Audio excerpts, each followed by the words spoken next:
गौरव, mains में से इतना पढ़ने को है तो आप कैसे मैनेज करते थे? नोट्स मेकिंग वैसा कैसे रहता था? जो मेरे प्रिपरेशन में रही कि मैंने प्रीलिम्स और मेंस को एकदम अलग अलग ट्रीट किया। तो मैंने जब पहली बार प्रीलिम्स निकाला अपने थर्ड अटेम्प्ट में, तो मुझे लगा मैं तो मेंस के लिए ग्रॉसली अंडर प्रिपेयर्ड हूँ। तो ये मिस्टेक बिल्कुल नहीं करनी चाहिए। एक जैसे कि अगर किसी को 260 270 टारगेट करना है तो Gaurav, is it important to cover each and every portion of syllabus? पहले 260 270 टारगेट करो।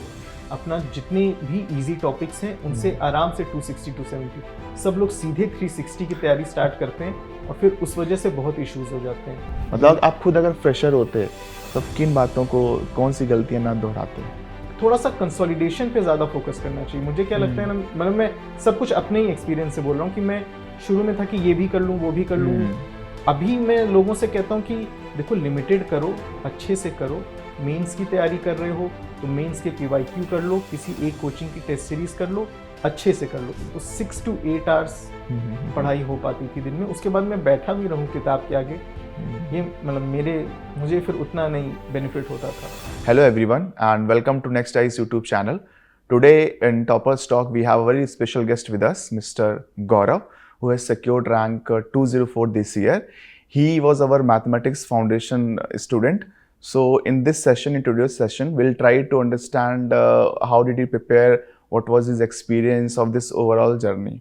So Gaurav, first of all, congratulations. Thank you sir. कैसा लग रहा है आपको सेलेक्ट होके इतने एफर्ट के बाद? Ultimately now you are a civil servant. Sir, excitement का तो नहीं पता, लेकिन एक रिलीफ, सेंस ऑफ रिलीफ जरूर है। कि इतने सालों की मेहनत से अब हाँ, कम से कम हाँ। कुछ हुआ। ओके, सो गौरव, कुछ अपना बैकग्राउंड बताइए कि आपका ग्रेजुएशन किस में है और उसके बाद आपने क्या क्या किया? सर, मेरा 16 में मैं BHU का पास आउट हूँ। इलेक्ट्रिकल इंजीनियरिंग की थी मैंने। तो मेरा इंजीनियरिंग बैकग्राउंड था हमेशा से। और उसके बाद फिर मैंने थोड़ा सा कॉर्पोरेट में काम किया, थोड़ा अपने घर पे कुछ काम किया। फिर मुझे एक हमेशा लगता था कि कुछ सोसाइटी को गिव बैक करना चाहिए। एक सिंपल फीलिंग अक्सर लगती है। और फिर आप जॉब के बाद हमेशा सोचते हो कि अब नेक्स्ट क्या करें। तो अपना पर्सनल इंक्लिनेशन मुझे लगा कि मुझे सिविल सर्विसेज की तैयारी सूट करेगी।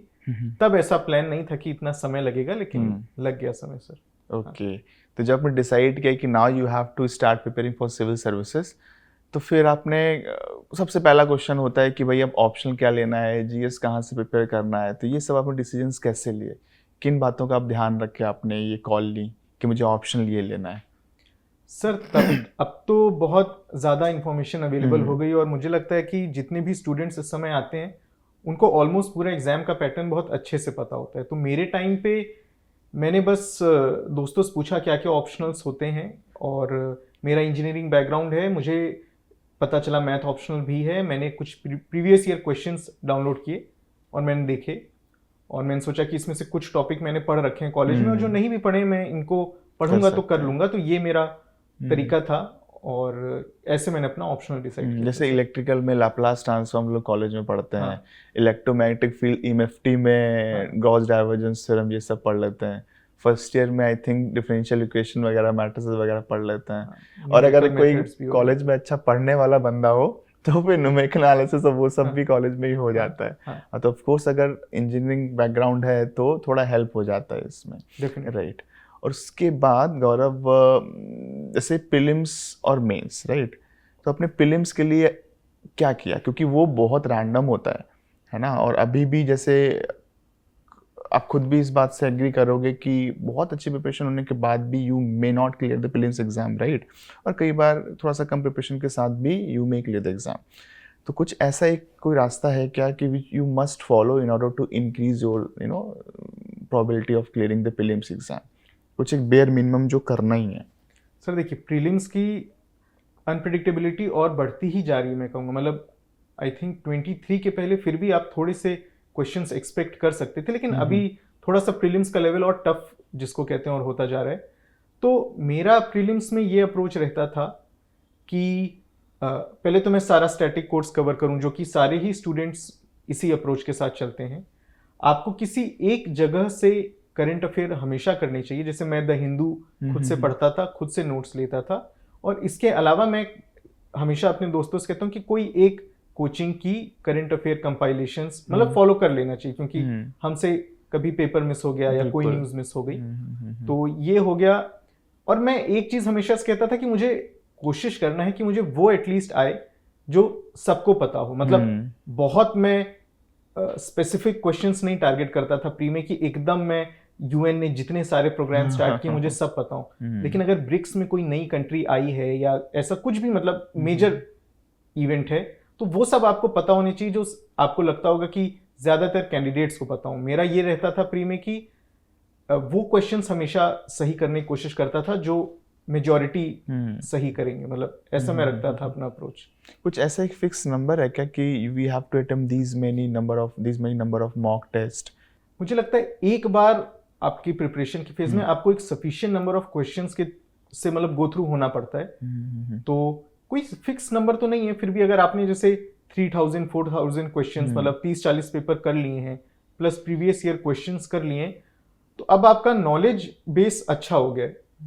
अभी भी कोई गारंटी नहीं रहती है सर, मतलब मुझे ऐसा लगता है, ये तो मेरा व्यू है कि कोई गारंटी नहीं रहती है कि पेपर निकल जाएगा, लेकिन अभी आपको वो एक बेस लेवल नॉलेज हो गई है जिसके बेसिस पर पेपर क्लियर किया जा सकता है प्री का। कुछ ऐसा गौरव मिनिमम नंबर भी आप दिमाग में रखते था कि इन द एक्चुअल एग्जाम या मॉक में भी आई अटेम्प्ट मोर देन 80 क्वेश्चंस या मोर देन 85 क्वेश्चंस, या ऐसा कुछ नहीं है, एक्यूरेसी पे ही ध्यान देना, जो आता नहीं है नहीं करना है? वैसे तो सर ये एक सब्जेक्टिव कॉल है और सब जब घर पे मॉक्स लगाते होंगे तो उन्हें पता रहता होगा कि मैं जब तुक्के लेना स्टार्ट करता हूँ तो मेरा क्या होता है। लेकिन मेरा पर्सनल ये था कि मैं बहुत कम क्वेश्चंस नहीं प्रेफर करता हूँ। मतलब मैं थोड़ा ज्यादा रेंज में जाने की कोशिश करता हूँ कि 80 तो हो जाए, 90 तो मतलब अगर जैसे आप भी कहते हैं कि किस्मत को एक बार खेलने का लड़ने का मौका तो देना चाहिए। हाँ, तो मैंने कम क्वेश्चंस भी दिए हैं और मैंने मतलब अपने अलग अलग अटेम्प्ट्स में तो 6 बार प्री लिखा। तो मतलब मेरा प्रेफरेबल जो स्वीट स्पॉट था वो मतलब 80 to 90 क्वेश्चन, 75 से 90 में टारगेट करता था सर। अच्छा, एक अच्छी प्रिपरेशन है तो आई थिंक कि जितने भी अच्छे प्रिपेयर्ड कैंडिडेट होंगे they must be knowing around 35-40 question, उससे ज़्यादा शायद ही किसी को कंफर्म पता होता है। तो बस ये है कि those who have read lot of things वो एलिमिनेट बढ़िया से कर लेते हैं, बस इतना ही से है। तभी परफेक्ट तो आई थिंक 35-40 क्वेश्चंस आते होंगे। हाँ, मतलब मुझे तो इतने भी मतलब 30 क्वेश्चंस तक 30-35 उसमें नहीं गलती होनी चाहिए। लेकिन ये इसीलिए स्टैटिक और मतलब जो सबको आता है वो वही मेरा लॉजिक होता था कि ये 30 तो ना गलत हो जाए जो सब लोग स्कोर कर रहे हैं। फिर बाकी थोड़ा गेसवर्क तो सर करना ही पड़ता है। वहां पे फिर मैं वही उसको लक फैक्टर बोल देता हूँ कि कैसा दिन था आपका। गौरव, मेंस में से इतना पढ़ने को है तो आप कैसे मैनेज करते थे? नोट्स मेकिंग वैसा कैसे रहता था? और रिवीजन स्ट्रेटजी क्या होती थी? What was the revision frequency? Right, notes कैसे डिजिटल नोट्स और हार्ड कॉपी में ही बनाते थे? सर यहाँ पे पहले मैं अपनी एक मिस्टेक पॉइंट आउट करना चाहूँगा जो मेरे प्रिपरेशन में रही कि मैंने प्रीलिम्स और मेंस को एकदम अलग अलग ट्रीट किया। तो मैंने जब पहली बार प्रीलिम्स निकाला अपने 3rd अटेम्प्ट में तो मुझे लगा मैं तो मेंस के लिए ग्रॉसली अंडर प्रिपेयर्ड हूँ। तो ये मिस्टेक बिल्कुल नहीं करनी चाहिए। एक होलिस्टिक प्रिपरेशन रखनी चाहिए प्रीलिम्स प्लस मेंस की। और मैं तो अपने दोस्तों को कहता हूँ भाई हमेशा मेंस रेडी रहो, प्रीलिम्स निकलेगा ही अगर तुमने सीरियस तैयारी की है। इस अटेम्प्ट में नहीं तो अगले अटेम्प्ट में, जिस भी अटेम्प्ट में प्री निकले मेंस में फिर अच्छा स्कोर आप ला सकते हैं विथ प्रिपरेशन, क्योंकि वो थोड़ा सा प्रिडिक्टेबल रहता है। यहाँ पे फिर मैंने एक गलती की कि मैं परफेक्शन के पीछे बहुत ज्यादा भागा कि मैं अच्छे से कर लूंगा फिर आंसर लिखूंगा, अच्छे से कर लूंगा। ये मेरी एक गलती रही और मैं इस अटेम्प्ट के बाद भी मुझे थोड़ा सा लगता है कि थोड़ी और आंसर राइटिंग करनी चाहिए थी। एक बार अगर आपको बेसिक नॉलेज है तो फिर उठाइए अपना प्रीवियस ईयर क्वेश्चंस बहुत इंपॉर्टेंट हैं मेंस के लिए। अब गौरव थोड़ी सी हम मैथ्स की बात करेंगे कि मैथ्स में आपको कैसे कॉन्फिडेंस आए कि I have to take maths, और इनफैक्ट वो भी 2-3 अटेम्प्ट के बाद भी काफ़ी सारे लोग बोलने लगते हैं कि यार maths is very difficult, right, maths is very lengthy, तुम कैसे पढ़ रहे हो, ये ले लो वो ले लो, बट फिर भी you stuck with maths for so long और आपके नंबर भी लगा अच्छे आए। तो वो आप कैसे अपने आप को मना पाए कि नहीं, I mean how did you filter that noise? और हालांकि मैथ्स ने आपको रिजल्ट भी दिया, तो वो थोड़ा जानना था कि मैथ्स से कैसे आप टिके रहे। सर देखिए, जैसे अगर जिसने थोड़ी बहुत जैसे मैथ का बैकग्राउंड है वो मैथ के प्रीवियस ईयर क्वेश्चंस देखेगा तो मैथ मे बी डिफिकल्टी कुछ स्टूडेंट्स को लगती हो, लेकिन वो लोग एक फैक्टर इग्नोर कर देते हैं, प्रिडिक्टेबिलिटी वाला। मैथ के पेपर में अगर आप जो एक certain level of course cover करते हैं तो फिर आप 250, 260, 270 के प्रेडिक्टेबल रेंज को आप बहुत आसानी से टारगेट कर सकते हैं, जो मुझे लगता है ह्यूमैनिटीज के सब्जेक्ट में शायद, मुझे नहीं आइडिया, लेकिन शायद आप इतना प्रेडिक्टेबल ना हो। लेकिन मैथ का जब मैंने पेपर देखा मुझे लगा कि अच्छा ये एरिया, ये एरिया, ये एरिया, ये क्वेश्चंस तो डुएबल लग रहे हैं। तो जब मैंने काउंट किए सारे तो मुझे लगा ये तो जोड़ के 250-60 टारगेट किया जा सकता है। और जो मेरे स्कोर भी रहे हैं सर, जब एक बार मैंने कोर्स पूरा कर लिया, मैंने बोला ना कि मेरी प्रिपरेशन ऐसी थी कि मैं 2-3 अटेम्प्ट तो सिर्फ मतलब प्लान्ड वे से नहीं प्रिपेयर किया था, प्री ही पढ़ता रहता था। तो जब एक बार मेरा कोर्स पूरा हुआ उसके बाद मेरे मैथ के स्कोर ने भी ये चीज़ रिफ्लेक्ट की है कि 260, 280, 280, तो मतलब वो प्रिडिक्टेबल रेंज फिर अचीवेबल है सर। मैथ्स में जैसे कि अगर किसी को 260, 270 टारगेट करना है तो Gaurav, is it important to cover each and every portion of the syllabus, कि अगर वो रूटीन प्रॉब्लम ही करके जाता है तो ही आ सकते हैं उसके? सर मैं तो सारे न्यू जितने भी मैथ वाले स्टूडेंट्स मुझसे पूछते हैं, मैं कहता हूँ पहले 260, 270 टारगेट करो। अपना जितने भी इजी टॉपिक्स हैं उनसे आराम से 260, 270। सब लोग सीधे 360 की तैयारी स्टार्ट करते हैं और फिर उस वजह से बहुत इश्यूज हो जाते हैं। तो 260 सर प्रीवियस ईयर क्वेश्चंस में भी जो डुएबल टॉपिक्स हैं, और अगर जैसे अब ये आपके जो नोट्स हैं, अब जिसने देखे होंगे फिर वो वही समझ सकता है कि आप इतने स्पेसिफिक क्वेश्चंस हैंड आउट कर देते हैं, तो उससे भी बहुत क्वेश्चन फंसते हैं। वो तो फिर जिसने क्लास की हो वही बता पाएगा। अच्छा गौरव, आपके जो अभी भी आपके this year also you got 280 marks right? तो उसमें भी आपका कितने का अटेम्प्ट था? क्योंकि बच्चों को बहुत ही लगता है कि there is a drastic scaling ये वो करके, जबकि मेरा पर्सनल मानना है कि if your paper has gone well you will get decent marks, forget about, you don't have to worry about normalisation, ये सब जो मेरे हाथ में ही नहीं है। आपका अच्छा गया है तो अब ऑप्शनल में अच्छे रहेंगे, अच्छी उस कैटेगरी में रहेंगे। तो आपका मैं जानना चाह रहा हूँ कि व्हाट वाज योर अटेम्प्ट? आपके 280 मार्क्स आए इस साल भी, और लास्ट ईयर भी if I remember correctly you score more than 280 और रफली अराउंड 280 राइट? Yes sir. तो सर ये तो मैंने एक्चुअली कभी घर आके काउंट किया ही नहीं मैं कितना अटेम्प्ट करके आ रहा हूँ, पर मैं पर्सनली यही एक्सपेक्ट करता था जैसे कि मैंने 350, 60 या 90, 390, 400 तक का पेपर किया होगा, कुछ मिस्टेक्स हुई होंगी, कैलकुलेशन मिस्टेक्स, प्रेजेंटेशन इश्यूज होंगे, तो मैं जैसे एस्टिमेट करता था कि 280 से 300 आएंगे, क्योंकि मेरे तो सर दोनों अटेम्प्ट के पेपर मतलब टू माय सेटिस्फेक्शन नहीं गए थे, खराब ही गए थे। तो उसके बाद भी 280 आए हैं, तो मैं मतलब नंबर उतने भी स्केल डाउन नहीं होते हैं। हाँ मतलब करके आते हो नंबर आता है, नंबर आते हैं सर। हाँ, और ये मैं तब कह रहा हूँ जब जैसे डिफिकल्ट वाले क्वेश्चन होता है ना कि ये कैसे बनेगा, वो नहीं बने हैं जब, तब ये स्कोर आते हैं। आपकी एक्यूरेसी फिर काफ़ी अच्छी रही होगी।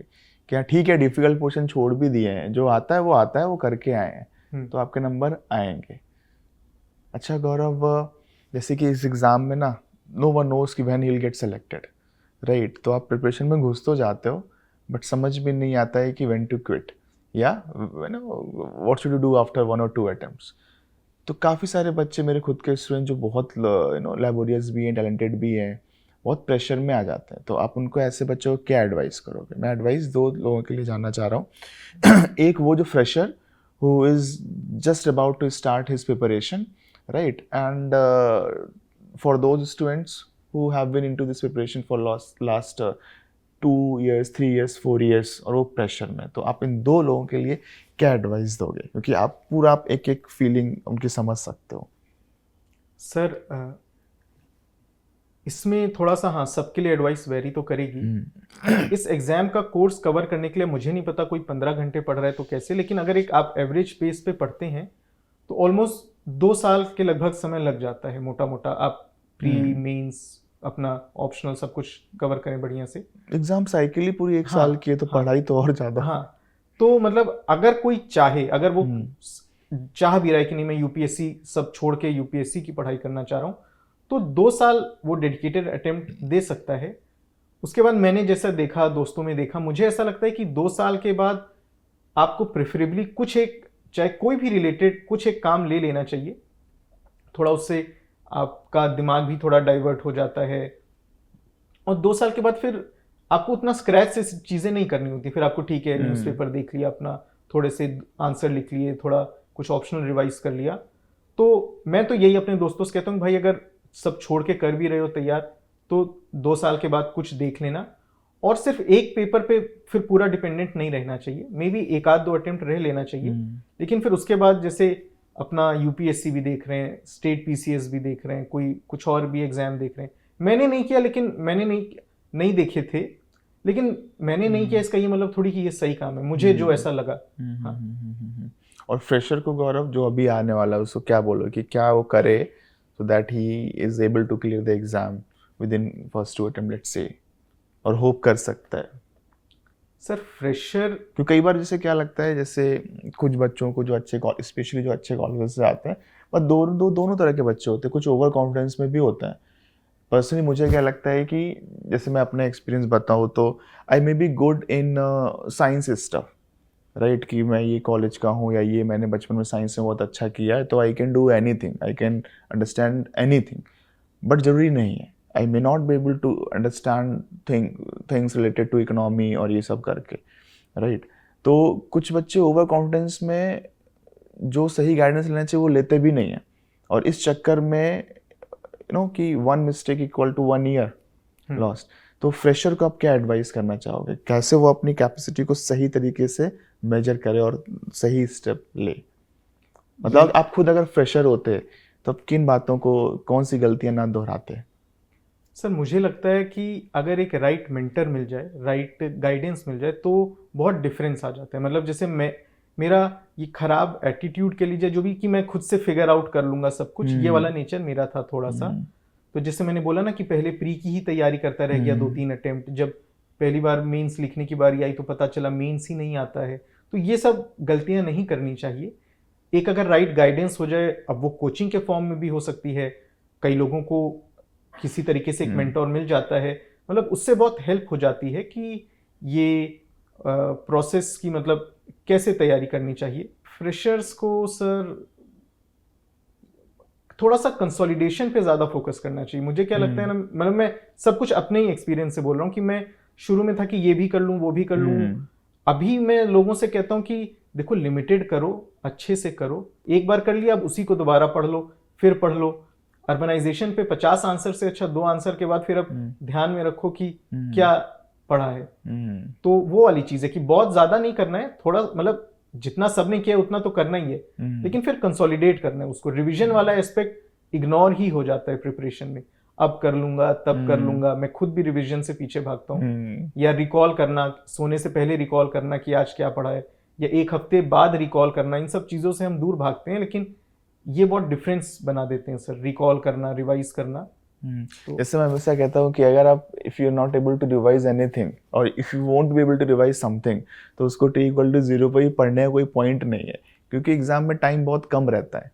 ठीक है, आपको अगर ये लगता है कि आप सोच के there on the spot you will be able to write answer, तो पॉसिबल होगा ही नहीं। तो आप अभी मत पढ़ो। अगर आप वो 5 दिन में या 1 महीने में रिवाइज नहीं कर सकते हो मटेरियल को जो भी है, तो आज ही पढ़ने का कोई फ़ायदा नहीं है, राइट। तो और गौरव कुछ अपनी तरफ से if you want to add? मैं ये मैथ के लिए बोलना चाहूँगा। जैसे ये मुझे अपनी मिस्टेक लगी। मेरा क्या था कि मैं मैथ थोड़ा सा ज़्यादा ही कम कर देता था। जैसे मैं प्री अराउंड मिड मार्च स्टार्ट कर देता था, तो मैं मैथ एकदम ही छोड़ देता था फिर। तो मुझे फिर थोड़ा सा जब प्री क्लियर हो, मतलब प्री का समय हो गया, फिर जो टाइम आता था तो मुझे थोड़ी एक्स्ट्रा एफर्ट देनी पड़ती थी, फिर से फॉर्मूले रिवाइज करो। तो ये मैं हर बार सोचता था, और ऐसा नहीं, बाद में धीमे धीमे इंप्लीमेंट भी किया। लेकिन अगर आप उसी समय मार्च अप्रैल या मई के फर्स्ट वीक तक थोड़ा थोड़ा, मतलब हो सकता है सारे ऑप्शनल में ये एडवाइस एप्लीकेबल हो, लेकिन मैं मैथ के लिए बोल रहा हूँ सर, कि अगर आप बस दिन में आधा घंटा निकाल के उसके फॉर्मूले देख लिए, कोई 1-2 सॉल्व्ड क्वेश्चन देख लिए, तो फिर वो पूरा पैटर्न दिमाग में रहता है, तो फिर उससे बहुत हेल्प हो जाती है।